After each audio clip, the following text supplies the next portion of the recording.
Today, we will be discussing the Black Lives Matter movement. Our group consists of Cameron Flake, Grace Morgan, Jordan Sykes, and me, Kurt McCormick. After listening to our speech, the audience will be informed of the problems Black Lives Matter attempts to resolve. Trayvon Martin and Michael Brown, both teenagers and unarmed, got killed due to them being African Americans. After these two individuals got killed, a hashtag began with hashtag Black Lives Matter.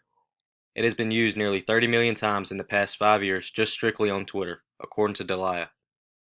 This means an average of just over 17,000 times per day. This hashtag soon turned into what would be known today as the Black Lives Matter movement. The Black Lives Matter movement first identifies the problem they attempt to address by stating, Black Lives Matter began as a call to action in response to the state-sanctioned violence and anti-black racism. The movement has flourished, connecting African Americans from all around the world who share this same view. The movement emphasizes their success over the last 4 years, fighting for justice for Trayvon Martin, Mike Brown, and others affected by anti-black racism. We are credible to discuss how the Black Lives Matter movement is not only affecting African Americans, but also America itself, because we have encounters with African Americans within the school and work environment. We have firsthand seen the effects of this movement on those in our community who advocate for this change. As we are affected by it, we hope to see a positive result from this movement. However, we believe the Black Lives Matter movement would be more successful in achieving their mission if they reduced their use of violence, improve how they encounter law enforcement officers, and promoted that all lives matter and support all members of society who experience injustice. Now Grace will discuss our first main point. Thank you, Kurt. Today I will be discussing our first main point, which is that the Black Lives Matter movement will be more successful if it reduced violent protesting.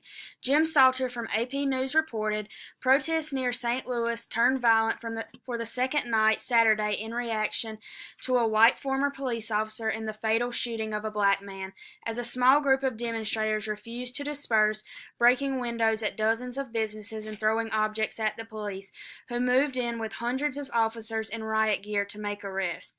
Although we completely understand why Black Lives Matter activists were upset, we still believe the protest should have not reached this level of violence.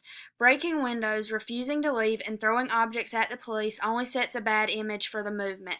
This overall decreases support by outsiders and other races because they simply do not wish to engage in this level of violence.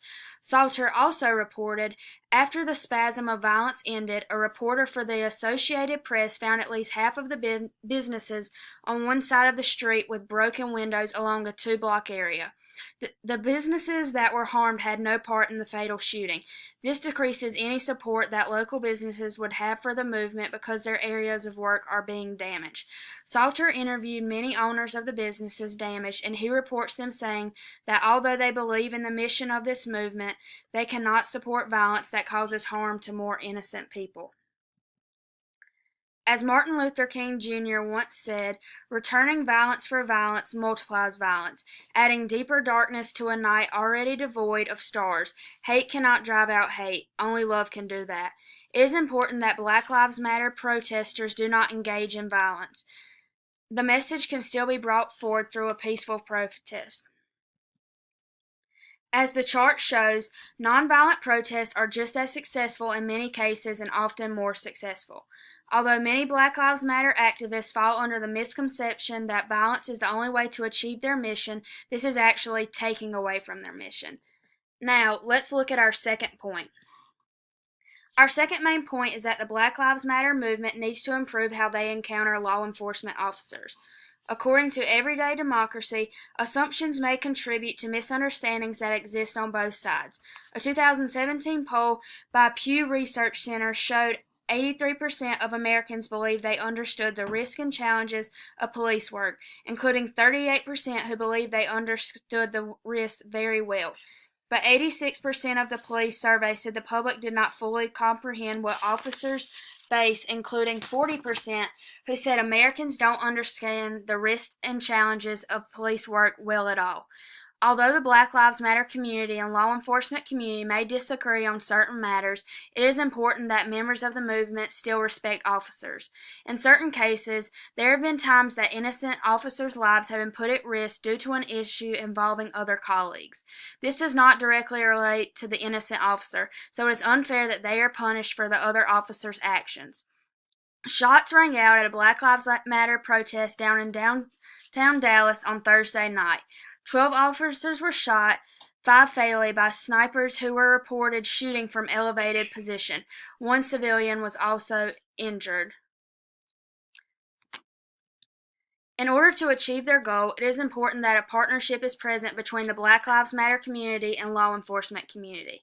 When there is a shared respect, members of the movement will be able to trust officers and support their work. This will increase the success of interactions. However, when Black Lives Matter members disrespect officers and try to harm them, the officers have no choice but to arrest them or use force. The problem is not solely upon Black Lives Matter members, and there definitely needs to be police reform. However, members of the movement should still encounter police officers with respect. Legum quoted President Obama, who stated, "There is no possible justification for these kinds of attacks or any violence against law enforcement." We also know that when people are armed with powerful weapons, unfortunately, it makes attacks like these more deadly and more tragic. And in these days ahead, we're going to have to consider these realities as well. Now Cameron will discuss how the promotion of all lives mattering will allow the movement to gain more support. Thank you, Grace. As she stated previously, I will explain how the Black Lives Matter movement can increase support by fighting against all injustice that promotes all lives matter. Americans are more united when it comes to discussing police reform. A 60% majority of Americans say they oppose racial profiling by the police and support a ban on the practice. 75 majorities of all groups, 62% of whites, 71% of blacks, and 67% of Latinos agree that policies and system-wide training programs should be put in place to prevent racial profiling. 76 large majorities of both blacks and whites, 92% and 86% respectively, support the use of outside prosecutors in cases of police killings of unarmed civilians. 88% and 87% of blacks and whites respectively think the public should be allowed to videotape the police, and 93% of both blacks and whites favor requiring on-duty police officers to wear video cameras, which would record events and actions as they occurred.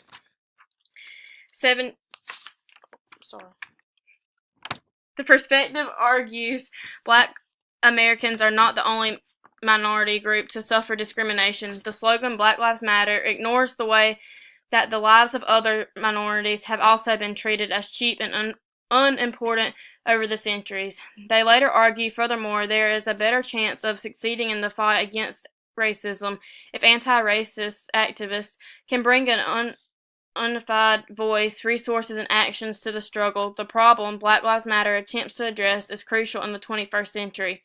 However, in order to effectively solve this problem, it is important that the movement promotes that all lives matter instead of just blacks. The chances of succeeding will be greatest when everyone is on the same side. Now that I have explained our third point, Jordan will conclude.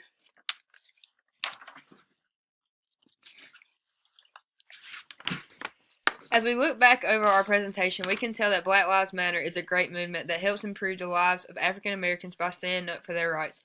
Kurt first introduced how the Black Lives Matter movement got its start and how it grew into the great movement that we know it as today.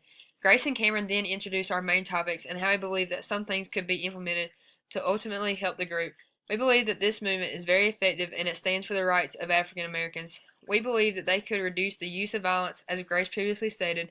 They could also increase the support and respect for law enforcement individuals and their community. This movement could also promote that all lives matter to support all members of society who experienced injustice, as Cameron stated. If these ideas were implemented, the group would become more effective in getting their message across to the public. I would like to close with what Paul Farmer once said: the idea that some lives matter less is the root of all that is wrong with the world. And these are our citations.